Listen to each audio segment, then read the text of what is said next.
Alors avant de continuer, je vais faire un petit peu de pub pour Spiel qui a fait une maquette avec un simulateur de train d'un triage et fonctionnement d'un triage. Donc il s'est inspiré de la vidéo pour reproduire un triage qui est assez proche de celui de Ciblin. Voilà, donc je vous invite à aller voir son travail. C'est assez remarquable de voir le fonctionnement du triage. Le lien de la chaîne est dans le descriptif. Plus tard, une machine viendra se mettre en tête et partira vers sa destination avec son convoi.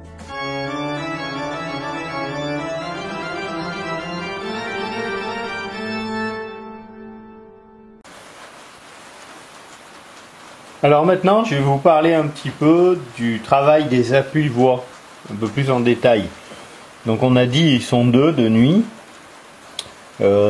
Quand le travail est au plus intensif, on va mettre un appui-voix de chaque côté, donc un appui-voix est capable de gérer toutes ces voix.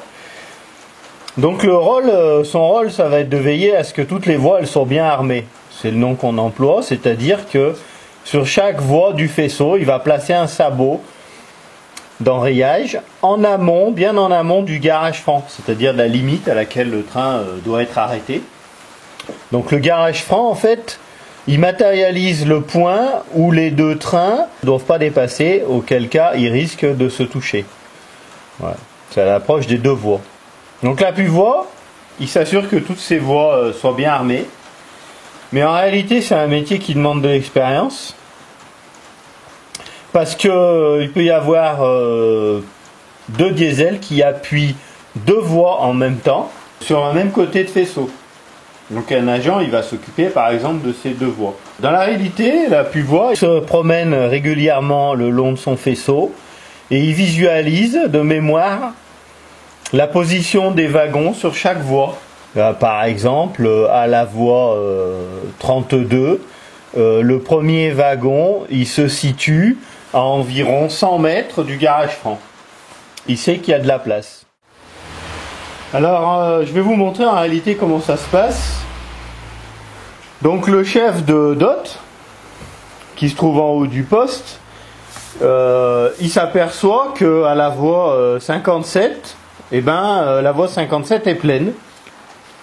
Les derniers wagons s'est arrêté juste après le rail-frein. Bon, je vous expliquerai après. Disons qu'il dégage juste le garage franc, mais il n'y a plus la place de mettre des wagons et on doit encore mettre des wagons. Il y a des coupes entre les wagons.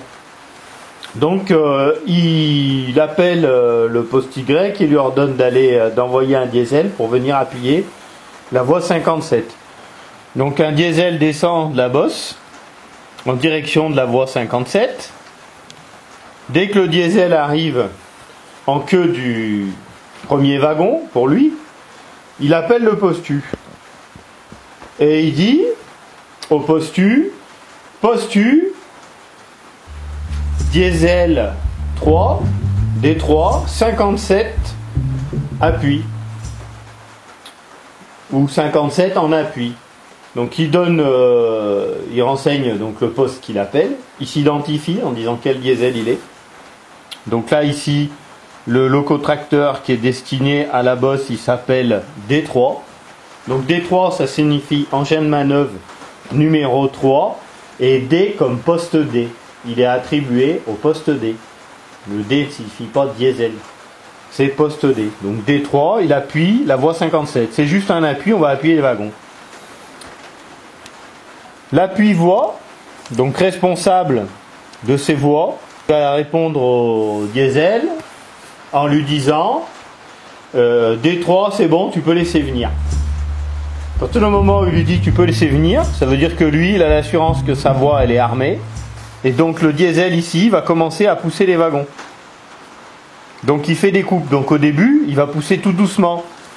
Il va commencer parce que si par exemple il y a seulement 2-3 wagons espacés au début et que derrière il y a des grands coupons, il va pousser doucement et il pourra accélérer au fur et à mesure que les coupes vont se faire, de manière à ne pas être choqué. S'il pousse par exemple 2 wagons vides sur tout un convoi de 10 wagons chargés, quand il va arriver dessus, il va s'écraser comme une mouche, ça va l'arrêter net.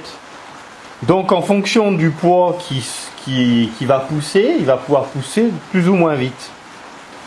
Alors en réalité, il n'y a pas de vitesse minimum. La vitesse de circulation dans le triage c'est 30 km/h. Il n'y a pas de vitesse imposée pour appuyer. Dans la pratique, c'est le conducteur de manœuvre qui va gérer la vitesse à laquelle il va pousser les wagons, de manière à ne pas abîmer les chargements et à mettre en contact tous les tampons. Donc au-delà de 10 km/h, suivant les wagons que c'est, donc s'il sait par exemple que c'est des wagons vides qui les poussent à 10 km/h ou même à 15 km/h, si ça tape, il n'y aura pas de dégâts. Si c'est des wagons chargés ou des portes auto, il va falloir y aller doucement, auquel cas il pourrait y avoir du dégât. Une fois que toutes les coupes sont faites, donc il faut s'imaginer toujours qu'on est sur une distance de 800 mètres, c'est extrêmement long. Une fois que toutes les coupes sont faites, le dernier wagon va bouger. L'appui-voie là, il va s'assurer que le dernier wagon il bouge. Comment il fait? Pour être sûr que le dernier wagon il bouge, étant donné la distance, l'appui-voie il prend un repère entre un angle du wagon et un point fixe du triage. Et il vise. Comme il vise avec son œil, donc ça dessine une droite. Quand le wagon va avancer, il va le voir parce qu'il va voir que l'angle du wagon coupe cette droite. À partir de ce moment-là, il a la certitude que ça bouge en queue. Et une fois qu'il a la certitude, il va dire au diesel qui appuie la voie, donc en l'occurrence au D3, il va lui dire D3, ça bouge en queue. Le diesel, il a l'assurance qu'il n'y a plus de coupe, il va pouvoir accélérer et pousser plus fort. C'est important parce que dans le cas où il se trompe, l'appui-voie, et il dit ça bouge en queue alors qu'il reste une coupe, et ben il va se produire un choc parce que même si admettons c'est 10 wagons vides qui viennent taper sur une citerne chargée, ça va taper. Donc déjà le conducteur peut se blesser et en plus on va abîmer le chargement. Donc il le dit que quand il est sûr. À partir du moment où il va lui dire ça bouge en queue, il a la certitude, il va lui indiquer la distance qu'il lui reste à parcourir pour le dernier wagon et le sabot d'enrayage. Et en général, cette distance, il va la donner en nombre de wagons. Il va lui dire tu es à 10 wagons du sabot.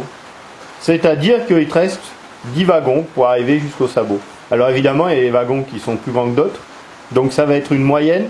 Et en général, s'il reste 15 wagons, l'appui-voie va lui dire il te reste 10 wagons. Comme ça, il se donne une marge d'erreur. Et lui, en fonction du poids qu'il va sentir qu'il pousse, il va sentir qu'il a un certain tonnage, le train. Donc il va par habitude, par expérience, il n'y a pas d'écrit, c'est du savoir-faire. Il va pousser à une certaine vitesse pour que le train arrive à mourir sur le sabot en fonction de la distance qui reste à parcourir au dernier wagon et dont l'appui-voie l'aura renseigné. Et une fois que donc il va pousser, lui, il va lui dire ah ben écoute, il reste 5-6 wagons. L'appui-voie, il va évaluer la vitesse à laquelle les wagons arrivent. Lui, il aura réglé la vitesse en fonction du tonnage. Il va lui dire ah ben écoute, D3, laisse rouler, c'est bon, terminé. Donc le D3 il s'arrête, les wagons continuent de rouler tout seuls et ils arrivent à mourir jusqu'au sabot. Le diesel de manœuvre remonte en tête de voie et il appelle la bosse en leur disant à la 57 terminé pour l'appui. Et il attend des ordres. La voie est appuyée, le diesel pourra s'en aller, on pourra venir remettre de nouveau des wagons. Vous êtes jeune embauché, vous êtes parti à l'attelage, vous avez attelé votre train, vous allez de retour au poste. Au poste, entre deux trains, des parties de cartes se sont organisées. Il y a une partie de cartes, par exemple. Certains lisent un livre, une revue, il y a des revues. Voilà. Chacun s'occupe en attendant de repartir pour son prochain train. Certains agents sont avec les chefs de poste, ils discutent, ils attendent le travail, ils regardent ce qui se passe. Les appuis-voix sont dans le poste. On les a pas appelés, on n'appuie pas les voix sans arrêt, surtout au début de la soirée. Donc ils vont pas aucune raison de rester dehors et d'attendre bêtement. Donc ils sont assis au poste, voilà, avec leur radio, toujours avec eux. Vous revenez, vous asseyez aussi avec les collègues.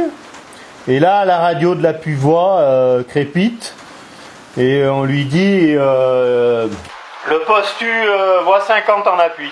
L'appui-voix qui est au poste, il répond 50, c'est bon, tu peux laisser venir. Et il s'est pas bougé de son poste. Et vous dites, mais regardez dehors, vous dites comment il sait. Et il dit, bah écoute, tu peux laisser venir, hein. T'es à 15 wagons du sabot, vas-y. L'appui-voix, qui était consciencieux dans son travail, connaissait exactement l'emplacement des wagons. Alors vous allez me dire, oui mais ça peut changer au fur et à mesure. En général, les wagons ils remontaient pas, c'est-à-dire que quand un lot de wagons était arrêté à 10 wagons, à une distance de 10 wagons du sabot, malgré que d'autres wagons arrivent derrière, il était rare que ça pousse tout le convoi plus loin. À chaque fois qu'un appui-voix partait pour appuyer une voie ou devait sortir du poste, il vérifiait que toutes les voies étaient toujours armées et il s'assurait de la position des wagons, du premier wagon sur chaque voie. De ce fait, les appuis-voix avaient visualisé dans leur esprit la position des wagons en fonction des voies qu'ils connaissaient par cœur. Pour un jeune, nouvel embauché, on avait peur. On avait peur pour eux, on se disait mais bah dis donc, ils font le travail sans savoir quoi. On pouvait pas imaginer, en tant que jeune embauché, c'est difficile d'imaginer qu'un agent il ait mémorisé la position de tous ces wagons. En fait, c'est des années d'expérience et d'habitude.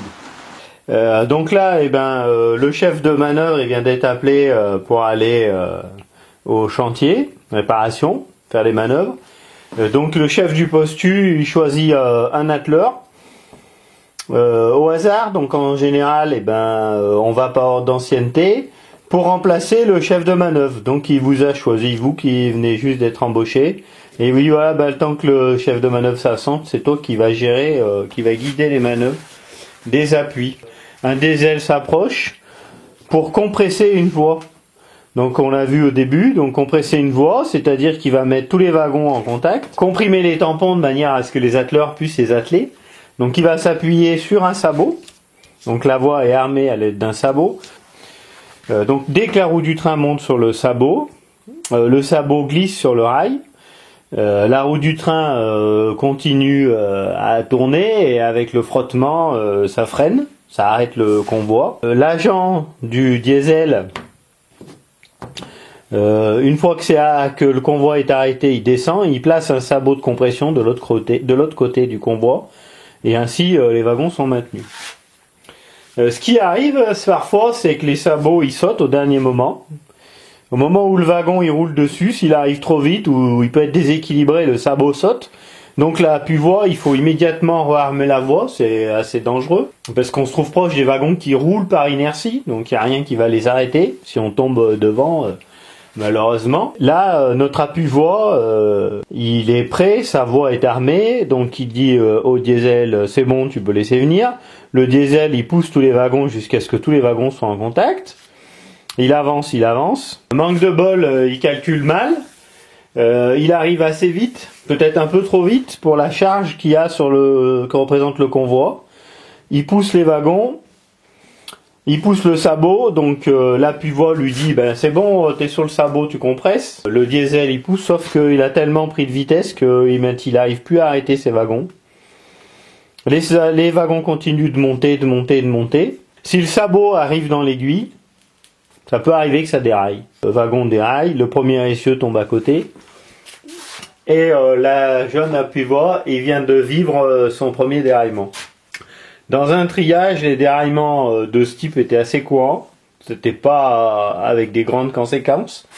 Le truc, c'est qu'il fallait remettre le wagon sur la voie. Et ensuite, ce même wagon, il sera dévoyé du convoi et amené au chantier. On va vérifier qu'il n'y ait rien. À une certaine époque, donc maintenant c'est plus utilisé, mais enfin ça peut être utilisé, mais à une certaine époque c'était légal, on va dire. Maintenant ça l'est plus trop, du moins à la SNCF. On utilisait pour remettre les wagons sur la voie ce qu'on appelle des oreilles de cochon. Donc là évidemment c'est là tout le monde vient. Oh, alors qu'est-ce qui s'est passé? Voilà, c'est un peu les moqueries. Le chef du poste, bon, en règle générale, il n'est pas content parce que ça va mettre du retard, parce que ça occupe des agents. Voilà, c'est un impondérable. C'est une faute également, que ce soit de l'appui-voie qui a mal guidé le convoi, qui n'a pas dit assez tôt au conducteur attention, va doucement, t'es pas loin, il y a du poids, etc. Et au conducteur également, qui lui a mal géré la vitesse à laquelle il a lancé les wagons sur le sabot. Donc au postu, on a une petite charrette avec dessus des oreilles de cochon. Donc il existe des oreilles de cochon ou des demi-oreilles de cochon. C'est très lourd. Donc on pose ça sur le rail. Donc les agents viennent. Ils vont poser ces oreilles de cochon sur le rail, sous l'essieu du wagon qui est déraillé. Il y a un diesel, donc en l'occurrence, coup-ci, ça va être le F4, qui vient ici du poste F d'habitude pour monter les wagons, qui va venir et qui va pousser le wagon. Donc les oreilles de cochon sont positionnées à l'endroit où le wagon a déraillé. On pousse le wagon de façon à ce que la roue roule sur l'oreille de cochon et elle va remonter toute seule sur le rail. Donc une fois que le wagon est remis sur rail, on va avoir des visiteurs, vu qu'au postu on a des visiteurs, ils vont venir, ils vont regarder qu'est-ce qu'il y a comme dégâts, parce qu'un wagon qui déraille, ça peut être grave, il peut y avoir des dégâts, il peut y avoir une boîte qui va être tournée, il peut y avoir, voilà, donc il faut regarder les dégâts qu'il y a, sans compter qu'on fait des dégâts à la voie, parce qu'on va creuser, on va rouler sur les traverses, bon. Mais donc en l'occurrence ils vont regarder, en fonction des dégâts, le wagon il va être de toute façon dévoyé, et amené au chantier de réparation. Donc on appelle ça dévoyer. Parfois, si le déraillement est trop important, on ne pourra pas remettre le wagon avec les oreilles de cochon. Donc à notre époque, ça s'utilise plus de toute façon. Donc là, on va faire appel à une équipe de relevage. Donc c'est des spécialistes, comme pour tous les déraillements, qui viennent et qui relèvent les wagons. Dans le cas où, par exemple, on peut avoir un gros déraillement avec un wagon à moitié couché, il va falloir faire appel à des grues, etc.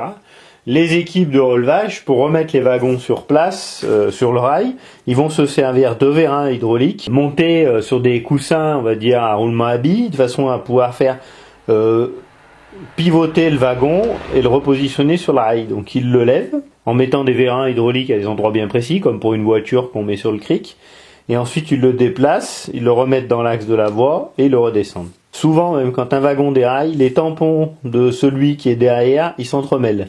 Donc et ça fait prendre du retard à toute l'organisation du triage, à la production. La production du triage va être interrompue pendant ce moment-là. Donc on va continuer de travailler sur les autres voies du faisceau. Voilà.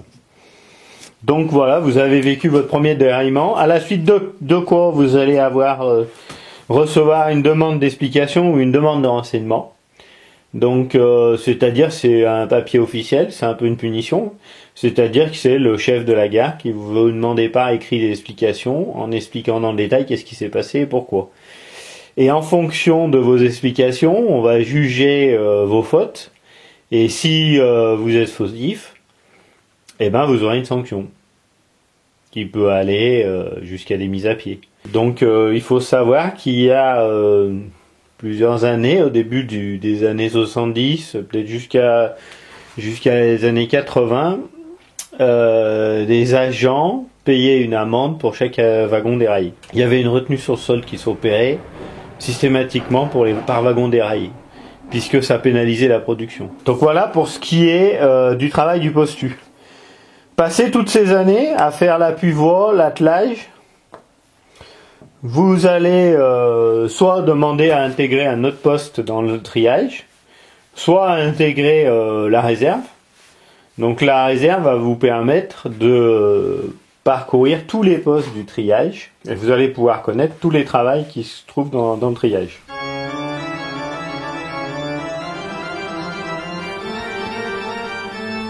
Maintenant qu'on a parlé du postu, on a vu le faisceau formation, je vais vous parler du poste S et du poste A, qui est le faisceau réception.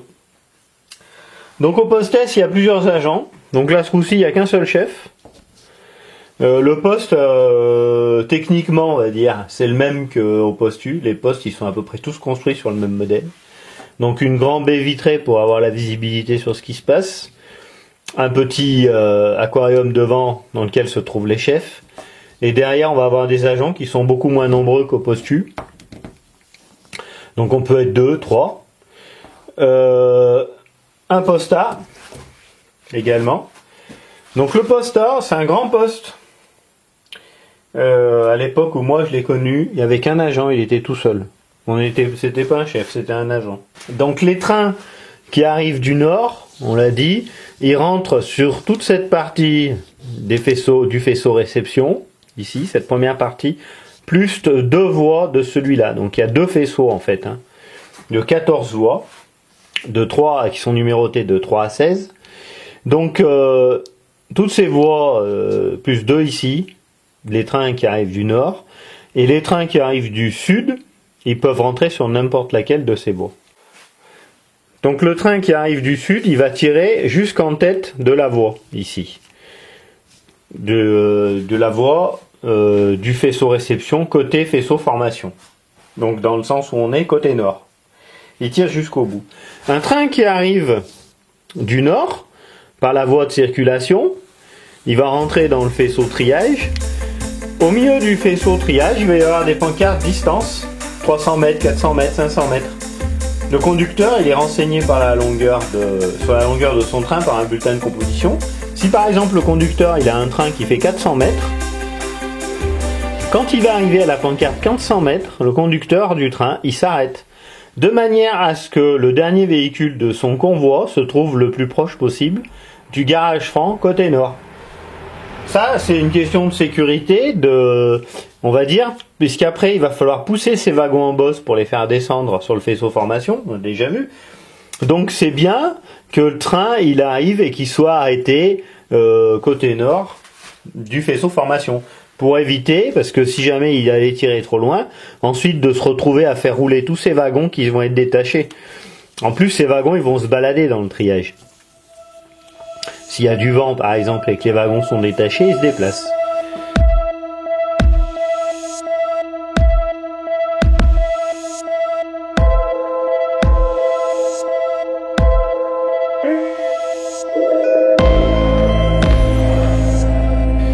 Donc, notre conducteur, il est renseigné. Alors, s'il a un train de 350 mètres, eh bien, il fait à peu près le calcul. Il voit la pancarte 300 mètres, il voit la pancarte 400 mètres, il parcourt encore 50 mètres, il s'arrête. Donc, en général, tout ça, ça se passe très bien. Le train arrive, il va y avoir un préparateur. Donc, si le train n'est pas très long, il va arriver, il va aller en queue du train.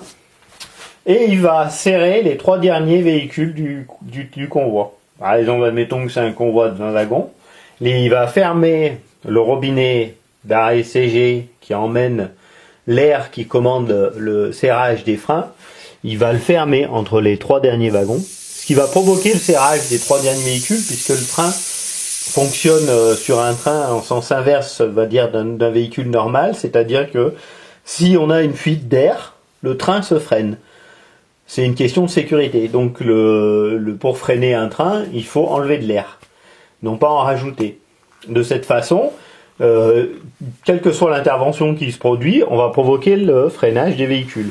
Donc notre préparateur, donc on l'appelle comme ça, c'est plus un atteleur, c'est un préparateur, il ferme les 2 robinets d'arrêt CG qui se trouvent entre les 2 véhicules, entre les 2 véhicules des 3 derniers véhicules. Ça va provoquer le freinage. Il remonte en tête jusqu'à la machine. Bonjour mécano. Le mécanicien lui donne son bulletin de composition Sur le bulletin de composition, il est marqué le nombre de wagons et il est également marqué, quand c'est par exemple des matières dangereuses, il va avoir une fiche annexe avec marqué le type de matière, etc. Donc il lui donne, il récupère ses papiers et il lui dit c'est bon, tu peux compresser. Et là, le conducteur de ligne comprime tous les tampons du train jusqu'à ce que ça bouge en queue, quoi, jusqu'à ce qu'il puisse plus. De façon à bien écraser tous les tampons les uns contre les autres, de manière à permettre au préparateur de couper, de séparer les attelages. Une fois que c'est fait, notre préparateur il dit au mécano c'est bon, tu t'arrêtes, le mécano il s'arrête, il va entre la machine et le wagon, il coupe la machine va pouvoir partir. Donc si la machine elle est arrivée du nord, elle va remonter jusqu'à une voie en impasse ou un carré violet pour pouvoir s'aiguiller et repartir en direction du dépôt. Quand le train arrive du sud, c'est plus simple, il s'arrête au garage franc, l'agent il arrive, il ferme il va en queue fermer les wagons, il revient à la machine, c'est bon tu peux compresser, il coupe la machine elle s'en va par une voie qu'on appelle les vide-bosses. Donc elle va passer devant la bosse et ensuite elle va reprendre la voie de circulation pour s'en aller en direction du dépôt par la voie de circulation. Donc en l'occurrence ça va être la voie B. La voie B circule jusqu'au dépôt. Alors, quand le train est long, c'est là où ça se complique, c'est bien de faire intervenir un deuxième agent. Parce que si le train il fait 700 mètres, le temps qu'on aille en queue, faire serrer les 3 derniers véhicules, qu'on revienne en tête pour dire au conducteur c'est bon, tu peux appuyer et qu'on coupe, et ben il va se passer du temps parce que ça fait déjà 1 km 400. Hein, donc ça fait de la distance à marcher et du temps. Donc en général, soit on va avoir des agents qui sont déjà dans le triage, en train de s'occuper d'autres wagons. On les appelle, le chef les appelle à la radio. Dis donc Jean, faudrait que t'ailles serrer à la voie 15. Oui d'accord, il va. Il serre les 3 derniers wagons à la voie 15. Il rappelle le chef par la radio, lui dit la voie 15 c'est bon, c'est serré. Et ensuite il retourne faire son travail. Soit il n'y a personne sur le triage et on va faire intervenir l'agent du posta. Donc l'agent du posta, son rôle principal, ça va être de serrer les wagons sur les trains qui sont longs, donc la plupart des trains normaux on va dire, pour que l'agent puisse faire compresser. Ça va être son rôle de couper les machines des trains qui arrivent du nord, plutôt que de faire monter.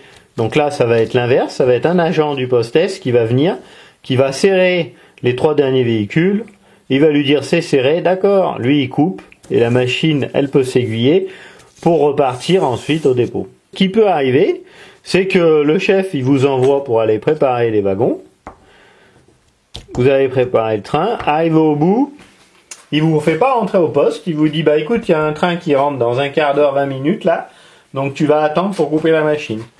D'où les abris.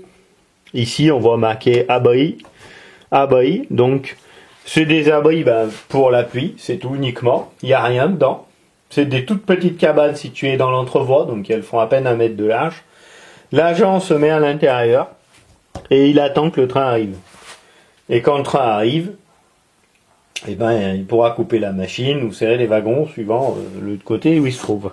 Pour terminer avec l'appui des machines des wagons, quand le train était court, 10 wagons, qu'il n'y avait personne en queue, qu'on ne voulait pas y aller, il y avait une pratique qui se faisait, interdite de nos jours, c'est-à-dire que on disait au conducteur du train qu'on allait comprimer le train comme ça. Donc comme ça veut dire qu'on serrait pas des wagons en queue et que c'est nous qu'on allait gérer le freinage à la place du conducteur du train. Donc je vais essayer de vous expliquer, c'est un petit peu technique parce qu'il faut connaître le frein, mais vous allez vite comprendre. Donc le conducteur du train, on va lui donner l'ordre de reculer doucement. Donc de refouler ou d'appuyer. Donc lui, il refoule tout doucement ses wagons. L'agent, le préparateur qui a décidé de couper tout seul, Il va se placer entre la machine et le premier wagon, à l'intérieur de l'attelage. Et là, il y a deux robinets, un sur de chaque côté, donc un robinet sur la machine et un robinet sur le wagon. Ces robinets, c'est les robinets de la commande de la conduite générale, donc où l'air qui commande le freinage circule. Donc, comme j'ai dit tout à l'heure, quand il y a une fuite d'air, ça va serrer le frein.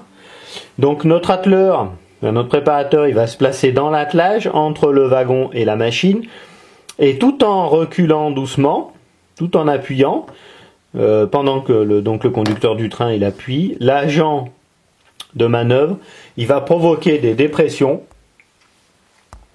dans la conduite générale, donc la conduite de frein, en tournant des robinets d'ACG, en les ouvrant, enfin en les fermant, en les ouvrant, en les fermant, en les ouvrant. Ça va faire des fuites d'air et les véhicules ils vont serrer petit à petit. Mais en fait, comme le frein il est très long à desserrer, il se serre juste légèrement, il desserre très lentement, le conducteur continue d'appuyer, d'appuyer, lui il continue de faire des dépressions, jusqu'à ce qu'à un moment donné, le serrage il devient trop important pour que la machine elle peut plus pousser les wagons, et comme il a appuyé sur des wagons qui étaient à moitié freinés, à force d'appuyer, il a réussi à comprimer tous les wagons. Voilà. Mais c'est le préparateur qui a géré le freinage de ces véhicules en faisant des dépressions directes dans la conduite générale, ce qui provoque des serrages par intermittence, on va dire, sur les véhicules, et qui va permettre de le freiner. Donc c'est une méthode qui fonctionnait très bien sur des trains de 10 wagons par exemple. Voilà, sur des petits trains de 10 wagons, d'abord si on allait freiner, serrer 3 wagons en queue, il n'y avait plus grand chose à appuyer. Si on freinait qu'un seul wagon, c'était pas suffisant pour appuyer les tampons parce que le wagon il glisse sur le rail. On n'utilisait pas de sabot en queue, et puis pour éviter de monter 10 wagons et redescendre ensuite, on utilisait cette méthode. Extrêmement dangereux, parce que le conducteur de train qui est dans la cabine, il ne voit pas du tout ce qui se passe. Il ne sait pas, une fois que l'agent est entre le wagon et la machine, il ne voit plus. Donc en fait il appuie tant qu'il sent tant qu'il peut appuyer, donc il n'y a pas de résistance, il appuie. Donc ça veut dire que si l'agent de manœuvre à ce moment-là il tombe sur la voie, il n'aura aucun moyen d'arrêter le train ne s'arrêtera pas, il continuera d'appuyer, il s'arrêtera d'appuyer quand il le verra passer devant la machine. Donc il fallait jamais lâcher l'attelage, comme quand on attelle les wagons à la volée en fait. Voilà, il fallait bien rester concentré sur ce qu'on faisait, et il fallait que le conducteur ce soit aussi quelqu'un de compétent, qui appuie pas comme un sourd à 15 km/h, parce que sinon on n'allait pas courir dans l'attelage. Donc le conducteur du train, il appuie à une vitesse très raisonnable qui va être de 2-3 km/h, et il va augmenter l'effort de traction au fur et à mesure que la résistance elle va augmenter, parce que les wagons ils vont être serrés. Donc voilà pour ce qu'on appelle donc la préparation, c'est-à-dire quand le train arrive, qu'est-ce qu'on fait? On coupe la machine. Donc là on a juste coupé la machine. Alors ensuite, une fois que les machines sont coupées, le rôle des préparateurs, ça va être de séparer les wagons. Alors comment on fait? Eh ben, quand on part du poste, le chef, il nous donne à l'avance un plan de coupe, ça s'appelle. C'est-à-dire sur une feuille, on va avoir tous les numéros des wagons, dans l'ordre où on va les rencontrer. Donc les numéros de wagons, on va utiliser les 5 derniers chiffres des numéros de wagons, pour nous ça suffira. Quand il y a un trait, ça veut dire qu'il faut couper. Quand il n'y a pas de trait, on les laisse ensemble. Donc on va créer des lots, donc les lots sont créés à l'avance, et notre préparateur il s'en va. Quand il regarde le numéro du wagon, il regarde si ça correspond à son papier. Ah, bah là on les laisse ensemble. Ah, là faut couper. Donc il rentre dans l'attelage et il les coupe. Donc il les coupe, ça veut dire que il va enlever l'attelage, défaire l'attelage et défaire la conduite générale de frein, où il y a l'air qui passe. Il va séparer ces deux choses, l'inverse de l'atteleur, on va dire. Donc il va faire ça. Quand il rencontre un wagon dont le numéro n'est pas repris sur sa feuille, ça peut arriver, un inconnu, il appelle le chef du poste. Et le chef du poste, il va lui demander tous les numéros inscrits sur le wagon. Il va rechercher le wagon pour savoir dans quel lot il est attribué. Une fois qu'il est renseigné sur le wagon, le chef de poste, il va se renseigner s'il faut le couper ou pas, suivant dans quel train il va aller. Et ensuite, notre préparateur, il continue. Quand notre préparateur il arrive au bout, si un train vient juste d'arriver, que le chef de poste lui a pas donné la feuille de coupe, le préparateur il va préparer le train, mais c'est le chef qui va lui dire directement à la radio, tu coupes ou tu laisses. Donc à chaque wagon, le préparateur il regarde et il dit 4095,5 et lui il va lui dire coupe et donc il coupe l'attelage. En plus de ça, tous les wagons, absolument tous les wagons, qu'ils soient coupés ou pas coupés, le préparateur il doit desserrer les freins. Donc on a vu que quand le frein était vide d'air, il était serré. Donc là tous les wagons vont être serrés au maximum, puisqu'on a vidangé complètement l'air qui se trouvait dans la conduite générale, donc qui amène le frein au wagon. Mais tous les freins sont serrés, il faut les purger. Il va falloir purger chaque wagon complètement, jusqu'à ce qu'il n'y ait plus d'air, pour desserrer les freins. Une fois que le train il est fini d'être préparé, les wagons sont séparés au bon endroit. Donc en réalité ils s'écartent pas, hein. Ils se touchent toujours les tampons. Sauf que le train va se détendre du fait que les freins vont être desserrés. Donc le train qui est préparé, les attelages sont coupés aux endroits où il faut, les freins sont desserrés et les attelages détendus. Ça c'est le travail du préparateur. Le gars qui est au posta, le préparateur du posta fait exactement le même travail que ses collègues. C'est très dur comme poste, parce qu'on est tout seul, tout le temps pendant 8 heures. Un peu comme un veilleur de nuit, quand c'est la nuit. Un gardien de phare du triage, le posta. C'est le premier poste rencontré par les machines qui arrivent. Il se prépare lui-même ses plans de coupe, il a un ordinateur avec une imprimante, il prépare ses plans de coupe. Au posta, il y a également ce qu'on appelle un SLM, signal lumineux de manœuvre. C'est-à-dire que ici, il a la possibilité de recevoir, admettons, un train peut arriver par cette voie là, la voie de circulation, arriver devant son poste à lui. Il peut le faire aller jusqu'au tiroir, donc admettons faire un train qui arrive du nord, il peut venir sur ce tiroir, sur cette voie en tiroir, et ensuite avec ses wagons refouler sur une voie de préparation ici. Voilà. Donc pour effectuer cette manœuvre, donc pour aller de cette voie en tiroir pour refouler ensuite ici, c'est pas l'agent ici qui va le guider avec la radio, parce que en fait il faut s'imaginer que c'est très grand, c'est immense, ça va très loin en fait, puisque ici on peut y rentrer un train de 700 mètres, on a 700 mètres là, on n'a pas 3 wagons dans la réalité, hein. Donc on va avoir des signaux, donc en général ils sont par 3, 2 ça dépend, c'est des feux blancs qui peuvent être qui vont donner des indications au conducteur en fonction de ce qui va commander l'agent du posta. Donc l'agent du posta il appuie sur des boutons, ces feux vont s'allumer, donc c'est en direct, et ça va donner l'ordre par exemple au conducteur de refouler. Donc tant qu'il voit les feux allumés, le conducteur il refoule, il peut lui faire signe de ralentir en changeant la couleur de ses feux, donc le conducteur ralentit, ou de s'arrêter. Ça fait que par exemple on peut très bien recevoir un train. Si par exemple on a déjà des wagons sur cette voie, on peut très bien guider une manœuvre pour faire arriver le train sur ces autres wagons et empiler ainsi remplir la voie. Donc le gars du posta, là, l'agent de manœuvre, il va faire refouler le train, tac tac tac. Quand le train va arriver là, il va lui dire arrête-toi. Lui il va s'arrêter. À ce moment-là, il va sortir du poste avec son petit drapeau, il va se mettre là et il va lui faire signe de refouler. Et là, le mécanicien, il continuera de refouler jusqu'à ce que les véhicules soient en contact. Ainsi, il remplira complètement sa voie de réception.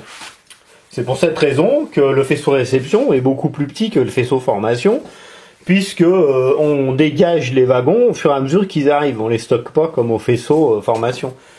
Et lui, le faisceau formation, nous j'ai stocké en fait une voie par destination. C'est pour ça qu'on a beaucoup de voies. Alors que là, on s'en fout. On sait que c'est tel wagon sur telle voie, tel wagon sur telle voie. On peut empiler plusieurs wagons qui ont des destinations complètement différentes. C'est pas un problème. Donc voilà pour le travail, on va dire, de la préparation.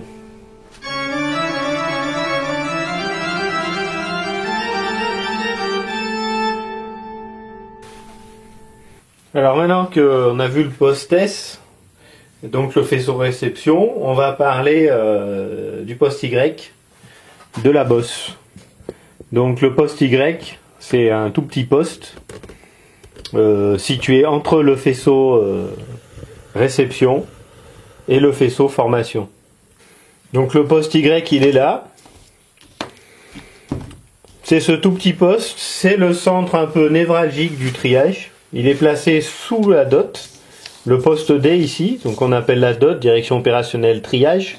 Pourquoi? Parce que c'est ici que c'est par ce poste que vont passer tous les wagons du triage, donc qui rentrent au faisceau réception, pour aller sur le faisceau formation. À ce poste, tous les wagons vont passer que sur 2 voies. Donc une voie qui se trouve d'un côté du poste et une voie de l'autre. Alors sur le plan, c'est mal, on s'imagine mal commencer, mais en fait les voies, elles passent bien devant le poste. C'est des voies qui passent, c'est beaucoup plus allongé. Voilà, donc tous les trains qui sont au faisceau réception, une fois qu'ils sont préparés, ils vont être poussés par un diesel. Donc il y a un diesel qui redescend par une voie vide. Donc en règle générale, on utilise toujours les mêmes voies. C'est pour une question de sécurité. Déjà, donc on essaye de toujours laisser libre une voie d'un côté du faisceau, une voie de l'autre côté, pour que les diesels ils puissent remonter et pour venir pousser les trains qui se trouvent sur le faisceau réception. Donc au poste Y, il y a 2 gros diesels de manœuvre qui sont chargés de pousser les trains et un locotracteur qui lui, pendant que les diesels poussent les trains, il est chargé d'appuyer les voies, de les compresser ou de faire certaines manœuvres. Donc le diesel de manœuvre, il descend par une voie de vide, il s'aiguille sur une voie en heurtoir pour revenir derrière le convoi et pousser les wagons en bosse, de manière à pouvoir les débrancher, les faire descendre tout seuls sur le faisceau formation, où ils vont être triés. De chaque voie qui sont parallèles au poste Y, les wagons peuvent descendre à droite ou indépendamment à gauche, etc. en fonction de leur destination. Donc le diesel il pousse, les wagons descendent, ils sont triés. Quand le dernier wagon est fini d'être trié, le diesel repart se mettre derrière. Alors comment ça fonctionne? Eh ben, au début, c'est des mécaniciens qui poussaient d'eux-mêmes les wagons en fonction des indications qu'ils recevaient par radio. Par un agent du poste Y. Donc combien on va avoir d'agents?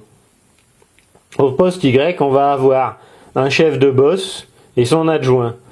Donc ils ont chacun un poste qui se trouve à l'opposé. Chacun, ils ont un pupitre de chaque côté, puisqu'on peut débrancher les trains qui sont stationnés sur le faisceau réception de ce côté vont être débranchés côté droit du poste Y. Les trains qui sont stationnés de ce côté du faisceau réception seront débranchés de ce côté. Mais ils peuvent aller sur n'importe quelle voie. Qu'ils soient de ce côté ou de ce côté, les wagons pourront aller de la voie 20 à la voie 63 sans problème. Donc on a un chef et son adjoint. Voilà, les 2 principales personnes qui travaillent. Quand le chef débranche, ou l'adjoint débranche de son côté, donc on appelle ça, le terme technique, c'est débrancher, on débranche, voilà. Donc quand on débranche, donc l'adjoint, il contrôle à l'aide d'une feuille de coupe que les opérations réalisées par les préparateurs au faisceau réception aient été bien réalisées avant que le wagon soit débranché. Et imaginez qu'un atteleur, ça arrive, il est pas coupé au bon endroit, ou qu'il n'est pas coupé de l'eau qui devait être coupée. Si par exemple il est prévu que le wagon rouge il aille à Wapi et que le wagon orange il aille à Dijon, quand les wagons vont passer en bosse, si la coupe n'a pas été faite, les 2 wagons vont aller sur la même voie. Il faudra ensuite aller les chercher. Donc l'adjoint, ou le deuxième agent, ou le chef si c'est l'adjoint qui débranche de son côté, en général c'est comme ça, il contrôle avant le passage des wagons en bosse que les coupes sont réalisées correctement. S'il constate qu'une coupe n'est pas faite, il va avertir le chef en lui faisant signe, et il va lui faire signe d'arrêter, et le chef il va stopper, ou il va lui donner l'ordre de s'arrêter, le convoi va s'arrêter, et ils vont faire la coupe. Et le travail pourra reprendre. Donc voilà les 2 principaux agents agents du poste. Et c'est eux, à deux, c'est ces deux agents qui vont trier tous les wagons qui vont passer ici. Ces deux agents d'exécution qui vont avoir la dernière commande en direct de l'assignation de la voie en fonction du numéro du wagon. Au poste Y, il y a un troisième agent, ici, qu'on va appeler l'appui-voie. Son rôle, c'est un peu un voltigeur, un peu comme quand on était au poste U avec l'agent du F4, le brigadier du F4. Disons que l'appui-voie, c'est un brigadier qui peut monter indépendamment sur n'importe lequel de ces machines. Donc en général, à Ciblin, l'appui-voie était un CRLO. C'est-à-dire que ça faisait partie du rôle de l'agent conducteur de locotracteur. Une semaine, il allait conduire le locotracteur. Une semaine, il allait être appui-voie.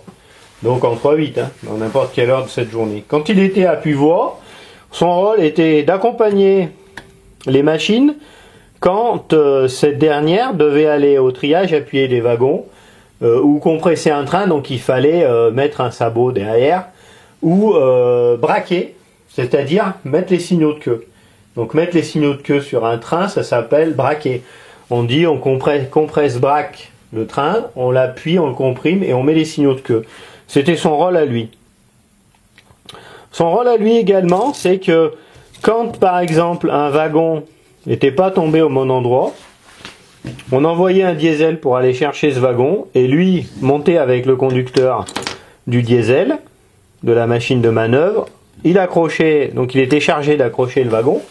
Donc évidemment, comme le wagon est pas serré, si le diesel il arrive, la machine de manœuvre elle arrive, elle pousse le wagon pour s'appuyer, le wagon il va partir. Donc soit on accrochait à la volée, soit le mécano était bon, il arrivait à s'arrêter sans toucher les tampons, soit si le wagon roulait toujours, lui il arrivait avec un sabot, tac, tac, tac, tac, il mettait le sabot sur le rail pour arrêter le wagon. Donc ensuite le wagon était arrêté, le diesel de manœuvre il pouvait venir s'appuyer contre le wagon, il accrochait et il pouvait remonter ce wagon à la bosse. Et ensuite le tri reprenait. Donc ça c'était le brigadier. C'était un brigadier diesel. On appelait ça, ce terme, ce travail, c'était l'appui-voie. Voilà, son rôle c'est appui-voie. Il était chargé de l'appui des voies, donc mettre des sabots, mettre les signaux de queue, accrocher les wagons qu'il fallait remonter, etc. En plus de lui, donc de chef, de son adjoint et du brigadier, donc appui-voie, on avait évidemment un conducteur par engin moteur. Donc en gros, il y avait à chaque service 6 agents qui travaillaient au poste Y. Et ces 6 agents étaient chargés de débrancher tous les wagons et d'aller les chercher ceux qui étaient cassés, etc., de faire des manœuvres. Alors ensuite, rapidement, les locomotives de manœuvre, elles ont été équipées de télécommandes. Donc évidemment, il y a des opérations de sécurité. C'est-à-dire qu'au poste D, il y a un agent. Quand le train rentre et qu'il est en préparation, il va bloquer les aiguilles de façon à ce que plus aucune circulation ne puisse venir sur la voie pendant que le préparateur prépare son train. Une fois que la préparation est terminée, la voie est rendue. L'agent de manœuvre avec sa locomotive de manœuvre vient se placer derrière le train pour le débrancher. Il avertit par radio le chef de poste comme quoi il est prêt à débrancher. Le chef de poste lui dit écoute c'est bon, machine numéro 1 du poste D, donc D comme poste D, donc D1, D2, tu te mets en télécommande. Donc il dit à D1 ou D2 de se mettre en télécommande. Il branche la télécommande. À partir de ce moment-là, le chef de poste il a un bouton qu'il appuie pour mettre en route la télécommande ou l'arrêter, donc une sorte d'arrêt d'urgence, et un bouton, un variateur, comme sur un train électrique, avec marqué la vitesse en km/h. Donc il peut pousser jusqu'à 20 km/h de mémoire. En général, on débranche à une vitesse de 5-7 km/h, pas plus vite, puisqu'il faut laisser le temps au wagon de se séparer en bosse avant d'être aiguillé. Donc c'est des aiguilles qui tournent extrêmement rapidement, et elles tournent juste sous l'essieu du wagon. Donc une fois qu'il est en télécommande, le chef de poste, donc il y a tout un protocole bien précis. C'est des opérations de sécurité, c'est-à-dire qu'à partir du moment où il se met en télécommande, c'est le chef de poste qui va commander le train. Donc lui, il s'occupe pas de ce qui se passe, c'est le chef de boss qui fait avancer le train, qui doit vérifier. Donc il met la télécommande en route et les wagons ils sont poussés en bosse. le chef de bosse, il a un plan de coupe sur lequel est marqué pour chaque wagon la voie à laquelle il est attribué. Donc il peut y avoir des grands coupons, par exemple de 10 wagons qui vont aller sur la même voie. Il donne en même temps également des indications sur les wagons qui passent, si c'est des wagons lourds, etc. Et ensuite, à chaque fois que les wagons passent devant lui, il a un clavier sur lequel il va taper le numéro de la voie. Donc il peut taper par exemple plusieurs à l'avance, il peut taper plusieurs voies à l'avance. Donc chaque wagon qui passe devant lui, il regarde le numéro du wagon, il vérifie que le numéro du wagon il soit bon, que le wagon il soit bien coupé, et il tape la voie à laquelle il est attribué. Il peut taper 3-4 voies à l'avance. À chaque fois qu'un wagon, donc il y a un radar qui se trouve juste après la bosse, donc les wagons sont poussés. Dès que le wagon commence à passer l'aiguille, lui il a tapé la voie, admettons 23, le wagon part en direction de la 23. Dès que le wagon est descendu de la bosse, qu'il est passé devant le radar, l'aiguille elle tourne pour la voie du deuxième wagon. Donc admettons la voie 53. Ensuite, admettons la voie 33. Et ainsi de suite. Et les itinéraires, ils se font tout seuls au fur et à mesure que les wagons descendent. Donc ça tourne très vite, on peut débrancher jusqu'à une vitesse, admettons, de 15 km/h, les wagons vont se suivre les uns derrière les autres, et les aiguilles, elles tournent très rapidement. Et elles tournent juste sous les cieux du wagon. C'est-à-dire que si il y a déjà un wagon engagé sur une aiguille, l'aiguille, elle ne tournera pas. Il n'y a pas de risque qu'il y ait de bivouac, puisqu'il y a un radar qui contrôle l'occupation de la zone, on va dire. Donc ensuite, ces wagons, ils descendent sur le faisceau formation, et on remplit ainsi le faisceau formation. Quand les voies sont pleines, on envoie un diesel appuyer ces voies pour faire de la place. Tac. Il revient ensuite en bosse, etc. Et ainsi de suite, on vide tous les wagons du faisceau réception au faisceau formation. Au fur et à mesure que les voies elles se remplissent, une fois qu'une voie est pleine, on envoie un diesel pour comprimer la voie. Le train va être attelé et ensuite il sera expédié, ou on va le monter au faisceau attente au départ, en attendant qu'il soit expédié pour partir à sa destination.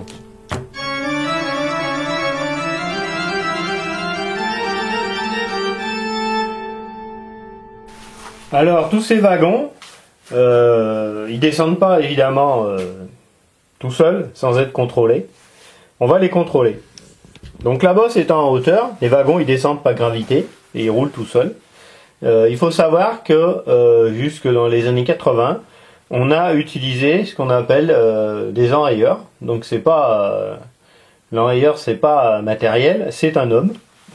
Donc on avait ici un poste avec des gens, des agents qui étaient chargés d'enrayer les wagons et de freiner la course des wagons en fonction de leur poids pour qu'ils viennent s'entrechoquer contre les autres wagons et les arrêter avant.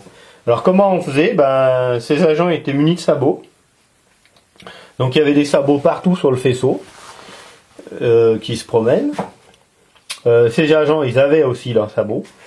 Donc soit on les avertissait par haut-parleur, soit après dans les derniers temps, chaque agent enrayeur était équipé d'une petite radio portative à la ceinture. Et on leur disait attention, par exemple, donc chaque agent avait un faisceau à s'occuper, et avait un certain nombre de voies auxquelles il devait s'occuper. On disait par exemple attention, voie 37, t'as 3 wagons qui descendent, ils sont chargés ou ils sont vides, on lui donnait un maximum d'indications. Donc les 3 wagons partaient en direction de la voie 34. L'agent chargé de l'appui-voie, il était sur les voies. Et ces voies étaient protégées, armées, exactement comme l'appui-voie qu'on a vu pour le postu.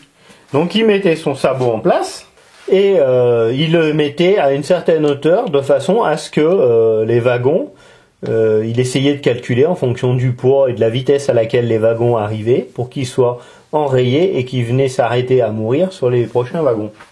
C'est un des métiers les plus dangereux de la SNCF. Parce que cet agent était toujours en train de courir entre les voies sur les wagons qui roulaient. Il fallait se précipiter à l'avant des wagons qui roulaient tout seuls pour lancer son sabot sur le rail, le faire glisser de façon à freiner les wagons. Donc c'était un métier très dangereux. Ça demandait beaucoup de doigté, on pouvait pas faire ça comme ça en arrivant, hein. Il fallait quelques années de pratique. Donc après à Ciblin, on a mis en place ce qu'on appelle le tir au but. C'est-à-dire qu'on a dit on va mettre en place des appareils destinés à freiner les wagons, donc on n'aura plus besoin des enrayeurs. Donc on a mis en place des rails-freins. Donc les rails-freins, comme son nom l'indique, ce sont des rails qui serrent l'essieu du wagon, mais sur le côté, de façon à pas provoquer d'usure qui pourrait gêner ensuite, qui obligerait à changer les essieux des wagons par exemple. Donc on a mis en place des rails-freins. Donc ces rails-freins, ils sont commandés automatiquement ou manuellement par un agent débrancheur qui se trouve au poste D. Donc l'agent qui débranche au poste D, il est juste devant la porte vitrée, c'est le même que le chef du poste Y. C'est-à-dire qu'une semaine, par exemple, ils vont être en haut au poste D au débranchement. La semaine d'après, ils vont être au poste Y, en bas. Ils vont rouler à deux à faire le débranchement. Donc il y a deux freins, c'est-à-dire il y a un premier frein qu'on appelle les freins primaires, qui va se trouver à l'entrée de chaque petit faisceau, on va dire. Donc le frein primaire, c'est un rail-frein qui freine les essieux de chaque côté du wagon. C'est-à-dire, il va freiner l'essieu entier, les deux roues de chaque côté du wagon. C'est un double rail-frein, on va dire. Ensuite, sur chaque voie, on va avoir un rail-frein par voie qui va freiner seulement une roue d'un essieu, donc un seul côté, de façon à faire ralentir le convoi. En plus de ça, on a disposé des radars qui vont calculer la vitesse à laquelle roule le wagon en regardant à quel moment il est passé en bosse, à quel moment il arrive au deuxième rail-frein, le temps qui s'est écoulé pour qu'il passe de la bosse au deuxième rail-frein. Ça va donner des indications en fonction suivant la vitesse qu'il a perdue ou gagnée. Ça va donner des indications sur son poids et également si c'est un mauvais rouleur. Si le wagon est mauvais rouleur, on sait qu'un wagon de tel tonnage, il va mettre tant de temps pour parcourir cette partie de voie. Donc si le wagon il met plus de temps, c'est qu'il roule mal. Un wagon, il peut rouler mal parce que les semelles de frein sont neuves, elles ont tendance à frotter sur les roues, ou parce qu'il est vieux, ou parce qu'il est long, comme un porte-auto par exemple, qui va rouler beaucoup moins vite qu'un petit wagon citerne. Sous le poste D, on a tout un système électronique de calculateur qui va calculer la puissance de freinage qu'il va falloir exercer sur les wagons pour que les wagons arrivent à mourir sur ceux qui sont déjà stationnés. Donc l'ordinateur qui se trouve sous le poste D connaît l'occupation des voies. Il sait à quelle distance se trouve le premier wagon de la voie. Donc c'est facile avec des radars. On sait quelle est l'occupation des voies. Donc lui, quand le wagon est débranché, si c'est des wagons lourds et suivant la vitesse à laquelle il passe, il va commencer à faire un premier freinage. Si on envoie des wagons très lourds beaucoup trop vite au départ de la bosse, le premier rail-frein il va exécuter un freinage très puissant pour faire ralentir le convoi à une vitesse raisonnable. Ensuite, quand il va arriver, le deuxième rail-frein, il va freiner le convoi pour lui donner la vitesse juste nécessaire, suivant les calculs qu'il aura effectués, pour que les wagons continuent de rouler en venant s'arrêter à mourir contre ceux qui sont déjà stationnés. Il prend en compte le vent également, donc il y a un anémomètre qui va regarder le vent. Le triage de Ciblin étant orienté nord-sud, étant situé dans la vallée du Rhône, quand le vent souffle très fort du sud ou très fort du nord, il pousse les wagons. Il faut savoir que le vent est capable de faire rouler un wagon qui est arrêté. Donc quand ça va être le vent du nord par exemple, là c'est le pire des cas, et on a tous les wagons qui remontent vers le sud justement. Donc on a les voies hautes. On disait c'est le vent du nord qui souffle, on va avoir toutes les voies hautes.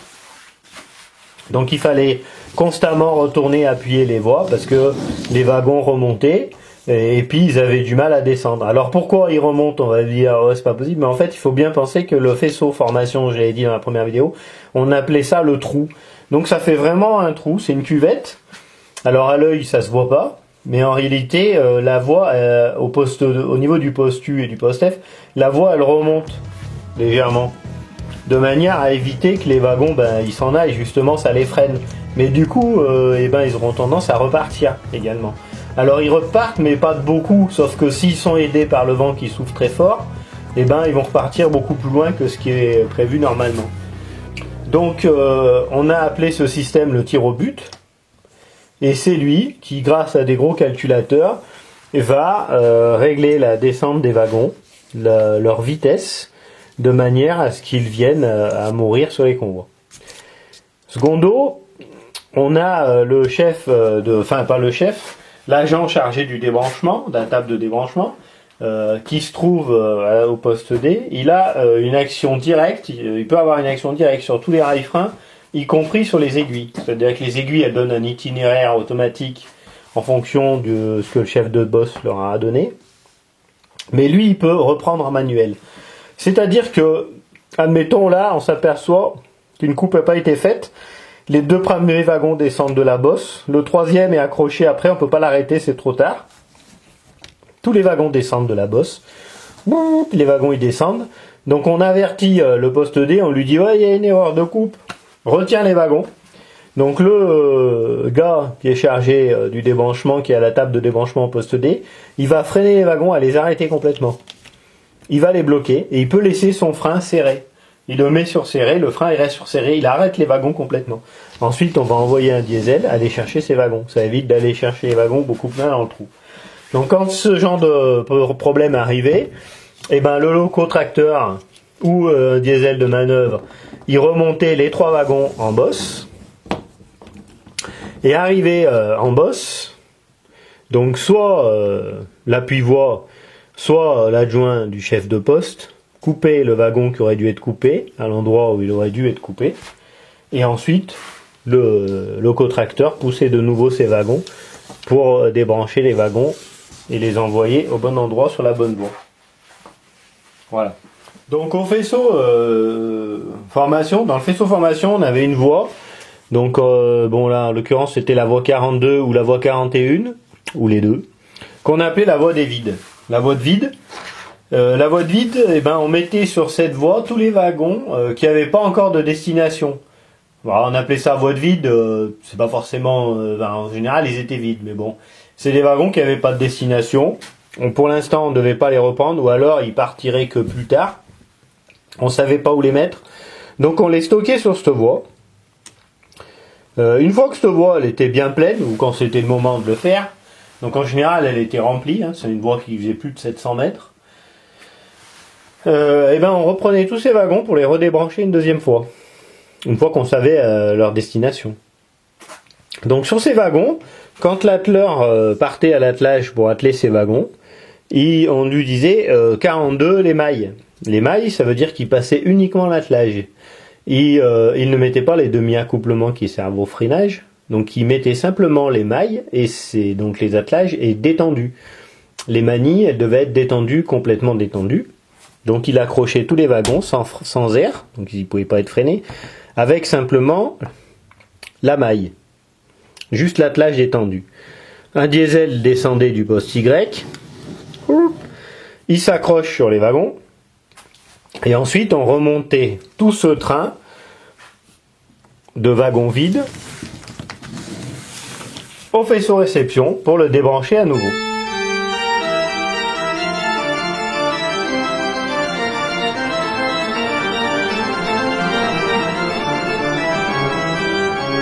Pour débrancher ce train, c'était un peu particulier parce que du coup on n'allait pas la ramener au faisceau réception et faire au préparateur le travail de défaire les attelages.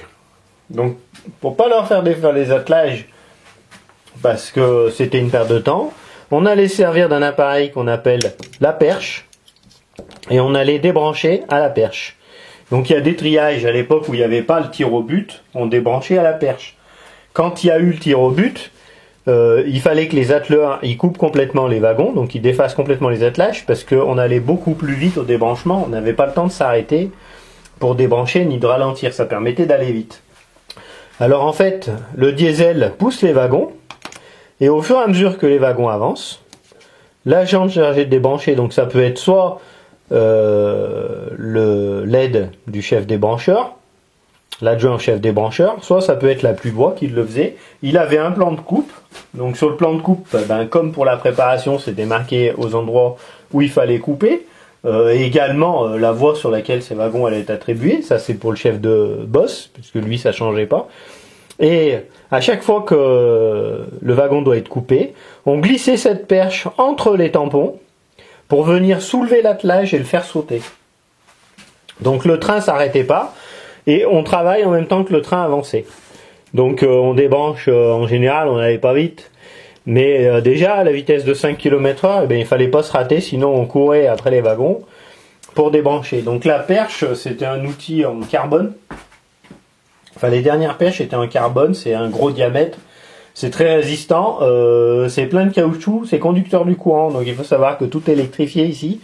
Donc il fallait faire attention à pas faire toucher la caténaire avec une perche, par exemple. C'est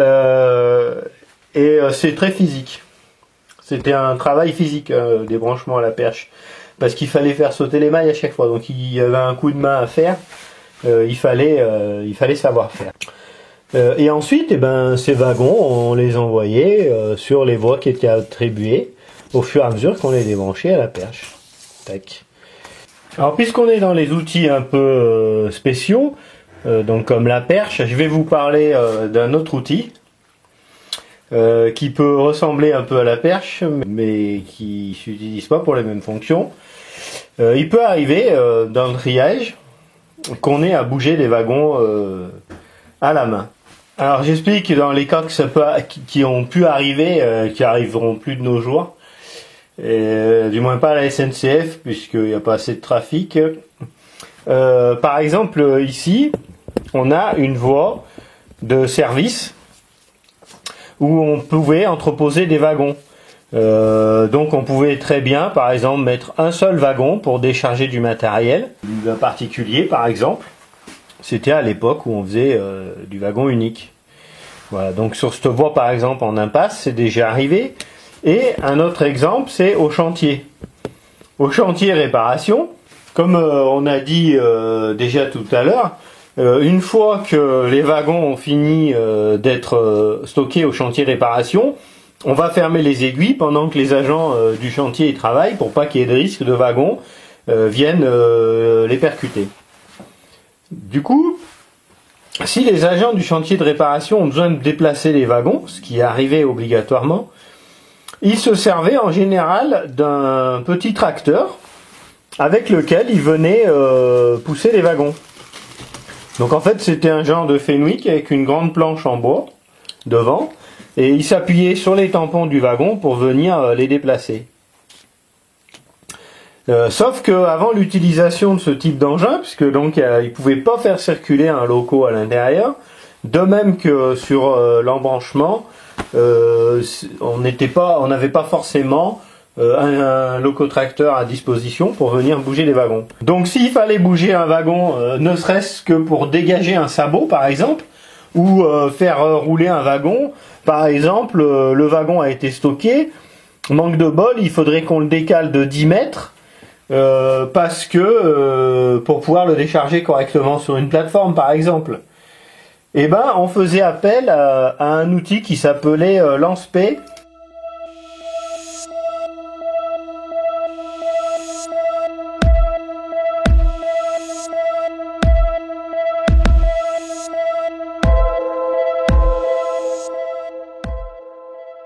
C'est un peu le même outil en fait. Donc c'est un peu moins long que la perche, mais c'est un outil qui est très long, très lourd, muni d'une griffe quoi au bout, qui est recourbée au bout, un peu comme à la manière d'un pied de biche quoi. Et avec cet outil, donc on le tenait dans une position inverse de celle de la perche. On tenait cet outil vers le bas, on venait s'appuyer entre la roue et le rail, on faisait levier, ça permettait de décoller le wagon, et ensuite, à 2 ou 3, on pouvait le pousser et le faire rouler. Sur une voie en palier, 2 ou 3 hommes pouvaient facilement faire rouler un wagon qui avait commencé à prendre de l'élan, il suffisait de le pousser.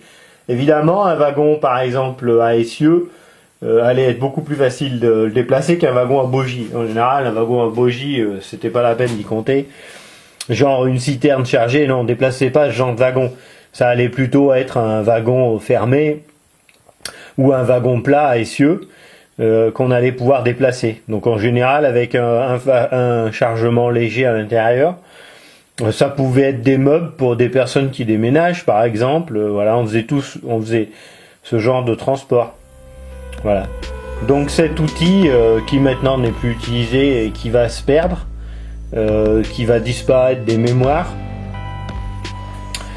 était encore utilisé jusque dans les années début des années 90 quoi. Jusqu'au début des années 90, c'est un outil qui pouvait encore être rarement mais encore être utilisé et qui dans le temps a été utilisé couramment, souvent. Voilà pour cet outil. Alors puisqu'on est dans le travail de la bosse, il faut savoir que l'adjoint au chef de bosse, ou le chef de bosse quand c'est l'adjoint qui débranche, du moins donc on appelait ça pas l'adjoint, on appelait ça le vérificateur. Donc le vérificateur, celui qui vérifie que les wagons sont bien coupés au bon endroit, il vérifie également que les wagons soient desserrés. Ça arrive que l'agent de préparateur au poste-es, il ait desserré un wagon. Et donc normalement le desserrage il est automatique, c'est-à-dire qu'on tire sur la tirette de purge pendant 3 secondes et au bout de 3 secondes on relâche et ensuite la purge elle se fait toute seule sur des distributeurs modernes on va dire. C'est pas des triple valves. Ça arrive que la purge s'arrête. Du coup le wagon il est pas desserré. Quand le diesel de manœuvre il pousse, de loin le vérificateur il entend couiner. C'est les freins qui sont un peu bloqués. Donc là, il faut absolument les desserrer avant qu'ils passent en bosse, parce que sinon ils vont pas rouler dans la descente sur le faisceau réception, sur le faisceau formation. Donc ils vont pas rouler pour aller atteindre le faisceau formation. Donc le vérificateur, l'adjoint du chef de bosse, il desserre les freins du wagon qui est serré pendant que le chef de bosse continue de débrancher le convoi. Donc il tire sur la tirette de purge. Et il pallie ainsi, comme ça, au problème qu'il pourrait y avoir et à la bonne marche du débranchement et du tri des wagons. Voilà. Et ainsi, les wagons, ils sont envoyés sur les voies de triage au fur et à mesure. Alors, on continue dans les particularités. Il faut savoir également qu'il y a certains wagons qui sont interdits de débranchement. Admettons comme les barres longues, ce qu'on appelait les barres longues, donc c'est les rails longs à souder. On peut pas les passer en bosse parce que du fait que la bosse c'est arrondi, comme les rails ils font plusieurs wagons de longueur, en fait ça va les tordre. Donc ces wagons là, il faut les prendre et les trier un par un. Et on va utiliser une voie qui s'appelle l'évite bosse. Donc l'évite bosse, c'est cette voie ici qui passe là et qui évite de passer sur la bosse qui est ici. Donc elle passe dessous, on appelle ça l'évite bosse. Donc on va envoyer un diesel. Ouf, le diesel il descend, il remonte, il vient là, il prend les wagons. Et en passant à côté de la bosse, il va prendre ses wagons, il passe à côté de la bosse et il amène ses wagons jusqu'au postu. Au postu, il effectue une manœuvre pour venir placer en tête du convoi les 2 wagons qui ne devaient pas passer en bosse. Ensuite, il se réaiguille et il retourne par une voie vide en bosse. Alors une chose que j'ai pas dit sur la bosse, donc à la bosse également, les wagons, on achemine aussi des wagons en direction du chantier ici, le chantier d'entretien. Donc les wagons sont acheminés à chantier d'entretien, donc il y a plusieurs voies, la voie 70, 71, 72A, 72, 73 des voies extérieures. Il faut savoir que régulièrement dans la journée, il faut le diesel de manœuvre doit aller appuyer ses voies et mettre en place ses wagons, parce que d'abord quand les voies elles se remplissent, au bout d'un moment ça engage les aiguilles et il est plus possible de faire rentrer des wagons. Donc les wagons on sait à l'avance, donc il y a deux types de wagons, on va dire des wagons qui ont un entretien courant. Sur notre voiture, tous les 5000 km on va faire la vidange, ou 10 000 ou 15 000. Et sur les wagons c'est pareil. Au bout d'un certain nombre de kilomètres, il faut les envoyer en réparation à l'entretien. Et ensuite, il y a les wagons qui sont cassés parce qu'il leur est arrivé un incident en ligne, ou dans un autre triage, ou lors d'une visite quelconque, un visiteur ou un agent habilité a décelé un défaut. Donc ces wagons ont une voie attribuée, comme je l'avais déjà dit dans la première vidéo, en fonction du type de wagon. Donc ensuite on descend un diesel, donc ou le D3 ou un autre, avec l'appui-voie s'il y a besoin, pour trier ces wagons, les appuyer, faire les manœuvres. Donc en général ces manœuvres elles ont lieu à une heure bien précise, puisqu'il faut, soit on le fait quand il n'y a personne, que l'atelier est fermé, puisque l'atelier travaille à la journée, soit on va demander de la protection, attention, il va y avoir des manœuvres, donc tous les agents qui travaillent à l'atelier se retirent des voies, le temps qu'on fasse les manœuvres, pour pas qu'il y ait de risque, puisque eux, ils considèrent que le wagon il doit pas rouler, ils sont protégés. Donc on rentre pas comme ça à l'atelier réparation. Alors je vais vous parler d'un autre aspect d'un autre rôle des agents de la bosse et d'autres agents auxquels on n'a pas parlé, on n'y a peut-être pas pensé. C'est un rôle important, ça fait appel à d'autres postes, mais je suis obligé d'en parler là. C'est-à-dire que les trains, ils circulent avec, normalement, ils sont éclairés par 2 feux rouges à l'arrière. Donc normalement c'est un feu rouge, mais dans certains cas, l'obligation d'avoir 2 feux rouges est imposée suivant la longueur des tunnels, etc. Donc en général, tous les trains sont équipés de 2 lanternes de queue. Donc ces lanternes de queue, c'est des lanternes amovibles.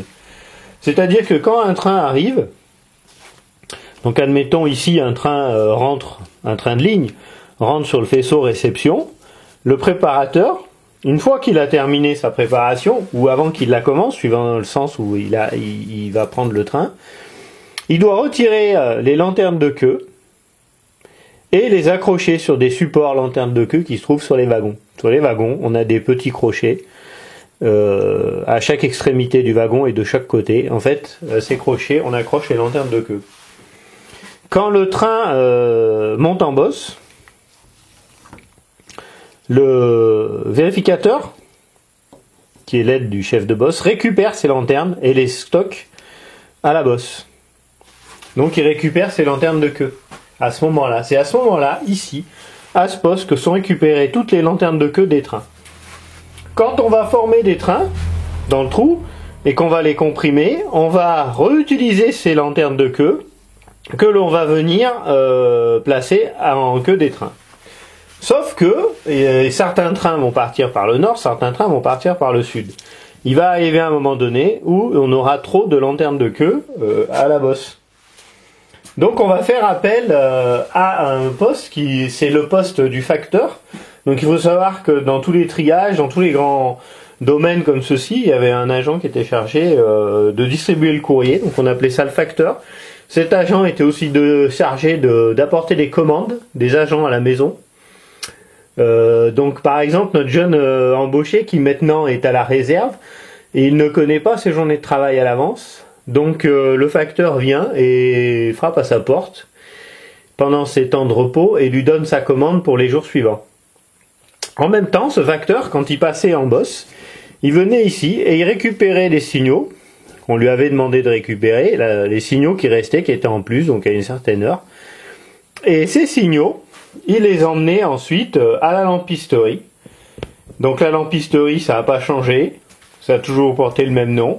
Donc le bureau de la lampisterie se trouve au bâtiment principal.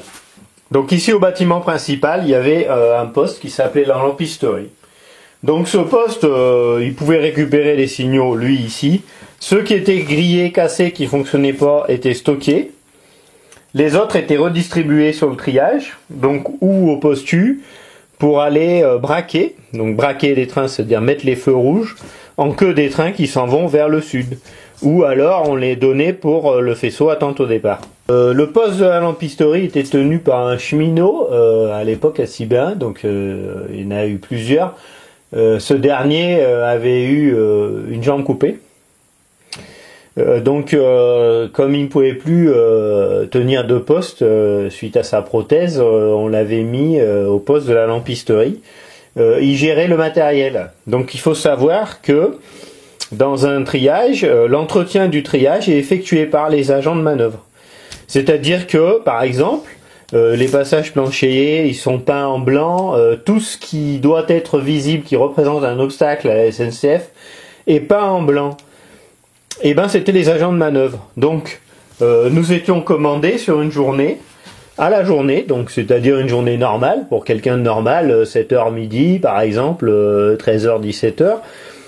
Et on effectuait tous ces travaux de peinture. Donc on allait à la lampisterie. À la lampisterie, ils nous fournissaient les gants, par exemple. Quand nos gants de travail étaient usés, on lui ramenait les gants usés, ils nous donnaient une paire de gants neufs. Ils nous donnaient la peinture, ils nous donnaient des pinceaux, ils nous donnaient le matériel nécessaire à faire l'entretien du triage. On pouvait très bien faire du nettoyage, ramasser des vieux sabots qui traînaient, des semelles de frein, voilà. Donc c'était le poste de la lampisterie.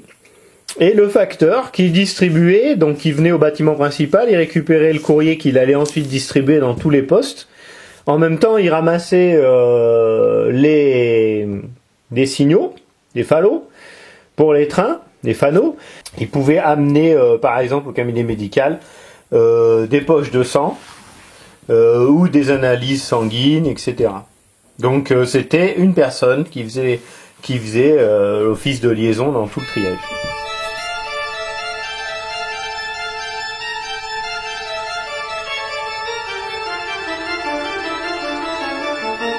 Donc là on est revenu à la bosse. Donc ici on a un petit poste qui s'appelle le poste R, que l'on voit là-bas au fond. Alors le poste R, ici c'est un petit poste, il n'y a qu'un chef et un agent. Il va gérer les mises en tête des machines, parce que les machines, les trains peuvent partir du trou. C'est-à-dire qu'un train, une fois qu'il est formé, soit il part rapidement après sa formation, et à ce moment-là on le laisse dans le trou et il partira d'ici, du trou, du faisceau formation, soit il va partir dans 24 ou 12 heures et on va le faire monter au faisceau attente au départ. Si les trains partent en direction du sud, du trou, on les formera sur ces voies. Donc en général, les voies qui se trouvent de ce côté sont les voies dont les trains vont être expédiés au sud, sauf ceux qui sont montés au faisceau attente au départ. L'agent qui se trouve au poste R avec le chef, ils sont chargés à tous les deux de faire les mises en tête des machines sur les rames et les essais de frein avant le départ. Donc le chef, il s'occupe de remplir les bulletins de composition, les papiers liés au wagon transporté par le convoi, et l'agent d'exécution fournit ces papiers au conducteur et accroche les machines. Et il s'occupe également du relais ici, des 4 voies du relais. Donc le relais, c'est des trains qui arrivent, soit il y a un changement de conducteur, dans ce cas il n'y a rien à faire, soit il y a un changement de machine. Dans le cas où il y a un changement de machine, ou alors s'il y a juste un changement de conducteur mais que le train est resté stationné un certain temps, il va y avoir des essais de frein à faire. Des essais de frein qui seront différents en fonction du temps depuis lequel le train est stationné. Si le train est stationné depuis peu de temps, on considère qu'il n'y a pas besoin de faire un essai de frein complet de tous les wagons, par exemple. Si le train est stationné depuis plusieurs jours, il faudra faire un essai complet, vérifier le serrage et le desserrage de tous les véhicules du train. Donc il y a plusieurs essais de frein, l'essai de frein partiel, l'essai de frein de raccordement, l'essai de frein complet. Donc ce sont des différents essais de frein qu'il va falloir apprendre. Comme le faisceau réception ici est longé par une voie circulable, une voie de circulation, on va dire, carrossable, ici, qui est représentée par un trait rouge, donc ça c'est une voie carrossable. Ici, avec l'agent du poster, on pouvait se déplacer en vélo. C'est-à-dire qu'on se servait de la route pour aller faire des essais de frein, ce qui permettait de gagner du temps. Alors là, on a vu le faisceau qu'on appelle relais nord-sud. Donc dans le relais sud-nord, qui se trouve ici, il n'y a pas de poste. L'agent qui va s'occuper de faire les mises en tête, c'est l'agent qui se trouve au poste B. Donc au poste B, en général, il y a un chef de poste et il y avait 2 agents de manœuvre. Parce qu'il y avait beaucoup de travail, il fallait faire les mises en tête de tous les trains. Donc ça n'arrêtait pas de partir quand même. Il y avait beaucoup de trains qui partaient du faisceau attente au départ. Pareil qu'au poste R, on a ici un petit poste qui s'appelait le poste V. Donc c'était un petit poste bien sympathique, pareil, avec un chef et son adjoint, et qui avait le même rôle que le poste R, c'est-à-dire faire la mise en tête des trains qui partaient en direction du sud, parce que du faisceau d'attente au départ, on pouvait aussi partir au sud. Donc par une voie de circulation, ensuite par la voie de circulation, on rejoignait la voie une terre, et ensuite par le saute-mouton on pouvait reprendre les voies principales. Donc l'agent qui est au poste V, il prend les papiers que le chef a édités, et il va avec les machines, il fait les mises en tête et les essais de frein qui correspondent en fonction du temps depuis quand les rames ont été stationnées.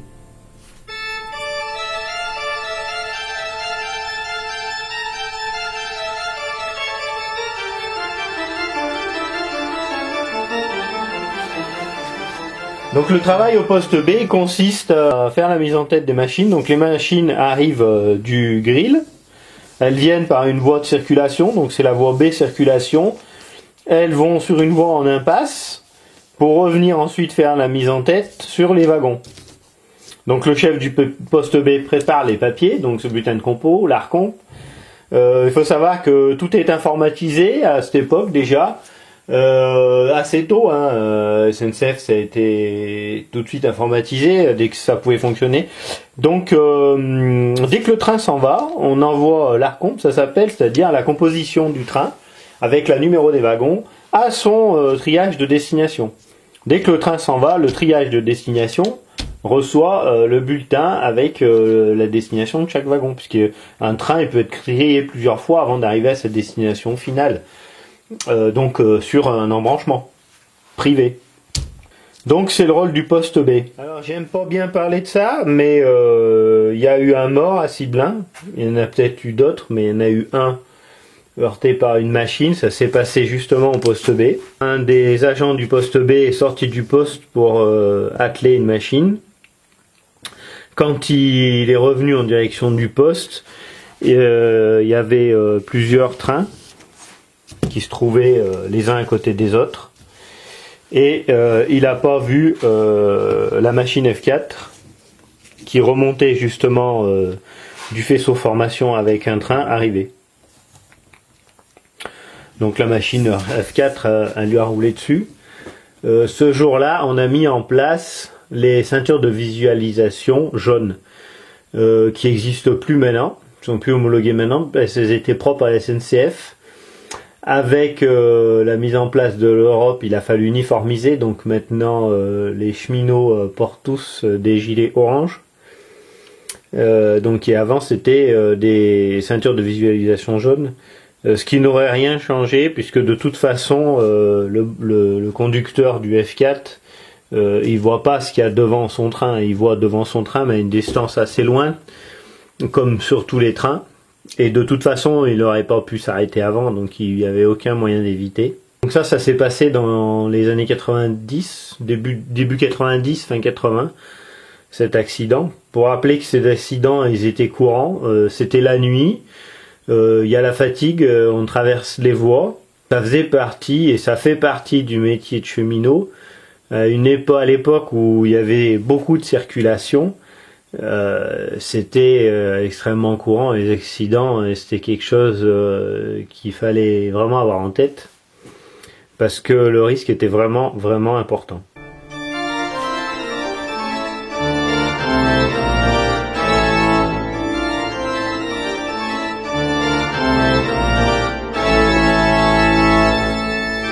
Donc là, la vidéo elle touche à sa fin.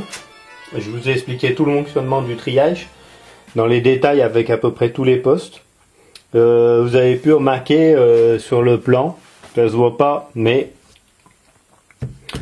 nous avons des passages souterrains ici, des passages bien planchéiés, tout est marqué, c'est-à-dire que les endroits sur lesquels on doit marcher pour circuler sont repris sur des plans de pistes et d'itinéraires.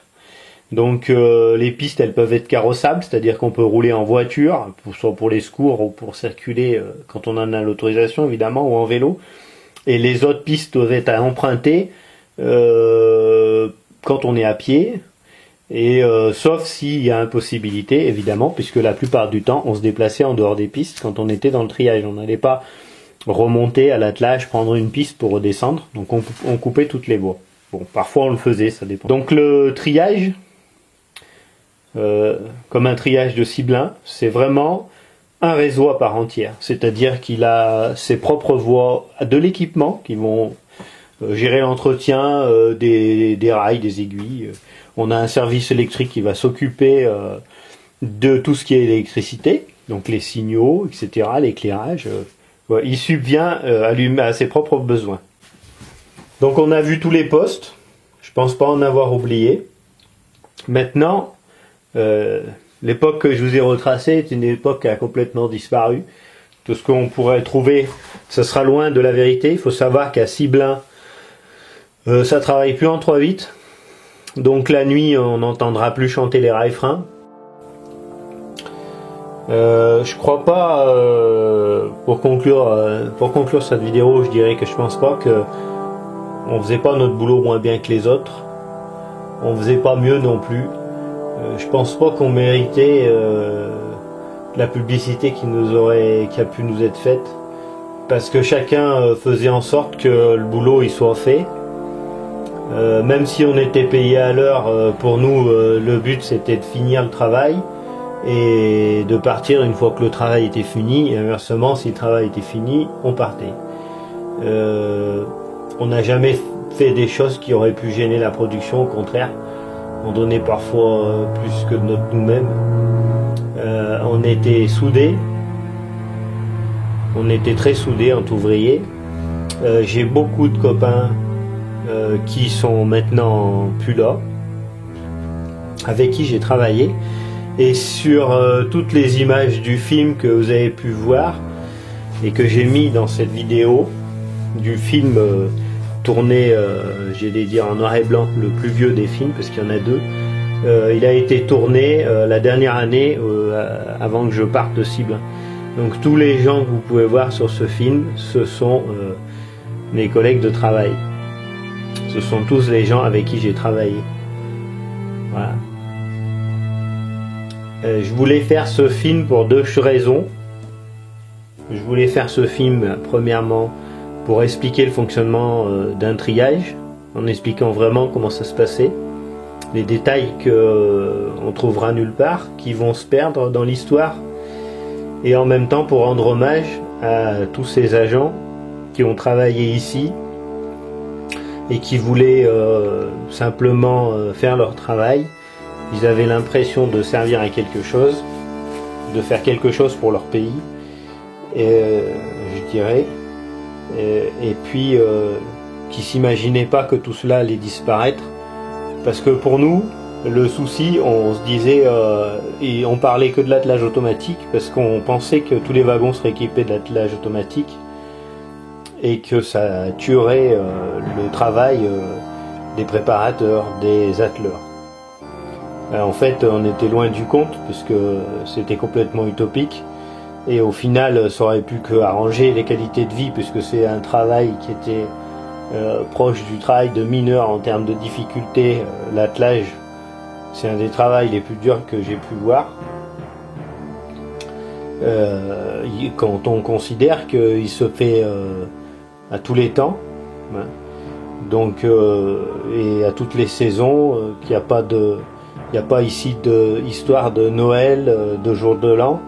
Voilà, on a tous passé un bon paquet de Noël sur le terrain, ou de jour de l'an la nuit, que ce soit dans la neige ou sous la pluie.